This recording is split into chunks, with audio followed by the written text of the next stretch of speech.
On dit parfois que l'Afrique dort, mais dans certaines nuits, c'est le continent tout entier qui retient son souffle. Cette histoire ne commence pas avec un héros, elle commence avec un lieu où même la pluie semble fatiguée. Kandala, une capitale qui se souvient à peine d'avoir été un phare. La pluie, ce soir-là, ne lavait rien.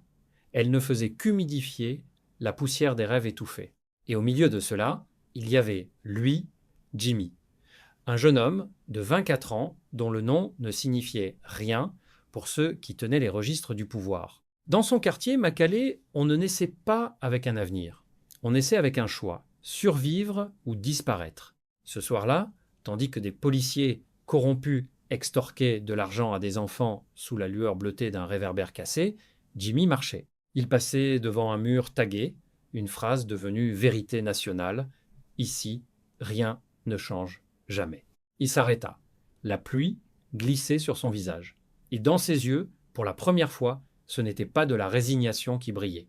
C'était une détermination froide, silencieuse, une graine qui ne savait pas encore qu'elle était destinée à fendre le béton. Dans sa chambre minuscule, peuplée des bruits des disputes et des aboiements, Jimmy s'endormit d'un sommeil d'homme épuisé. Mais le sommeil, en Afrique, n'est jamais un simple repos. C'est un pont.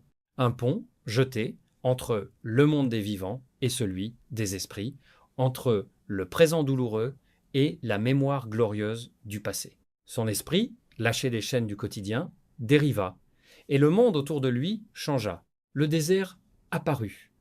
Non pas un désert de mort, mais un désert de lumière dorée, sous un ciel violet et palpitant. Et le sable chantait. Il murmurait des noms oubliés, des langues perdues, des serments brisés. Puis vint Kedam, un géant de lumière dont chaque pas faisait naître des flammes bleues dans le sable. Il n'était pas une apparition de cauchemar, il était une présence, une mémoire, incarnée. Fils de Kandala, sa voix était comme le grondement lointain du tonnerre sur la savane. L'Afrique t'a appelé avant même ta naissance. Jimmy, éperdu, ne comprenait qu'une chose, l'immensité de l'injustice. Pourquoi moi? Je suis personne. Et la réponse de Kedam résonna comme un verdict et un décret. Les puissants ne changent jamais le monde. Ce sont les oubliés, les brûlés, ceux qui n'ont plus rien à perdre. Ils ont les mains vides et donc libres de tout construire. Alors, le ciel se déchira pour révéler l'oculus, un cercle fractal vivant, une machine de lumière et de mémoire, le symbole d'une connaissance perdue, d'une puissance qui ne venait pas des armes, mais de la connexion. Tu briseras les chaînes invisibles, annonça Kedam. Mais souviens-toi, le danger ne vient pas de ce que tu vois, mais de ce que tu ne vois pas. Un souffle de lumière l'enveloppa.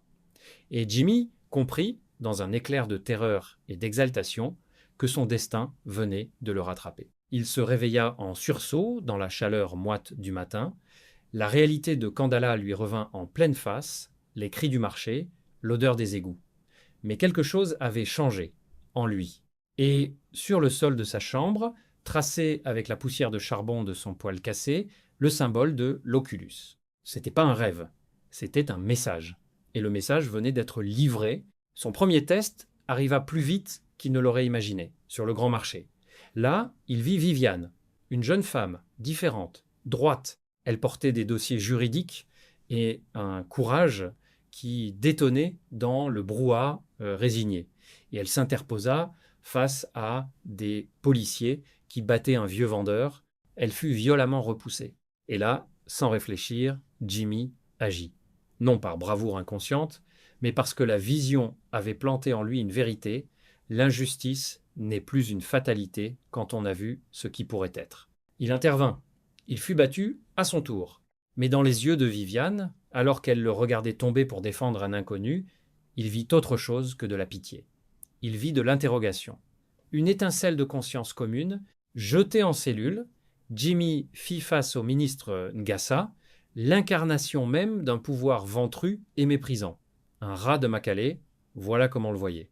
Mais le rat, dans l'obscurité, a une vision que n'a pas le lion en plein jour. Et dans l'obscurité de cette cellule, il rencontra ses frères d'infortune, Nero, l'observateur silencieux, dont les yeux avaient tout vu et n'avaient rien oublié.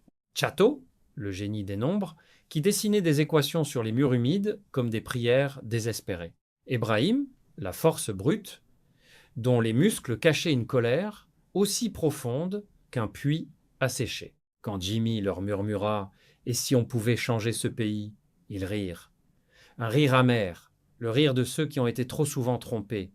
Mais leur rire se figea quand ils virent son regard. Un regard qui ne venait plus seulement de Makalé, un regard qui venait du désert doré. « Je ne rêve plus, dit-il. Je viens de me réveiller. » Et pour la première fois, dans ce cachot, une flamme minuscule naquit entre 4 hommes qui ne se connaissaient pas.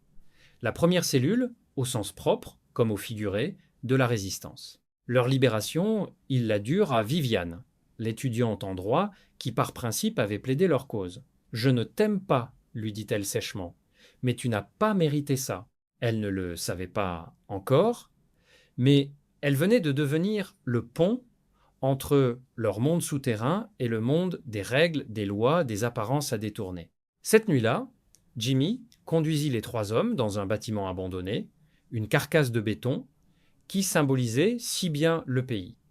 Une structure puissante, laissée à l'abandon. Si je vous disais, commença-t-il, la voix chargée d'un poids nouveau, que l'Afrique peut redevenir un empire, pas un empire de conquête, mais un empire de lumière, de savoir, de connexion retrouvée. Brahim ricana, incrédule. Comment? Avec des discours? Jimmy ne répondit pas avec des mots. Il ouvrit simplement sa main. Et là, sous leurs yeux écarquillés, une lueur faible, pulsatile, émana de sa paume. Le symbole de l'oculus s'illumina comme un cœur battant fait de lumière et de géométrie sacrée. Ce n'était pas de la magie, c'était une technologie, une science ancestrale oubliée qui répondait non pas à la violence, mais à l'intention pure. Une énergie qui ne venait pas des minerais qu'on pillait sous leurs pieds, mais de la mémoire et de la volonté collective. Le silence qui tomba alors n'était plus un silence de désespoir, c'était un silence sacré. Le silence qui précède la fondation du monde. Et c'est ainsi que tout commença, non pas sur un champ de bataille, mais dans l'esprit d'un jeune homme ordinaire, non pas avec une arme, mais avec une vision. La légende dit que l'Afrique se réveillera un jour. Ils avaient tort. L'Afrique ne se réveille pas, elle veille. Elle a toujours veillé. Et parfois, elle choisit ses enfants dans les endroits les plus sombres pour allumer une lumière si brillante qu'elle finira par illuminer le ciel tout entier. Jimmy, Nero, Chateau, Brahim et Viviane.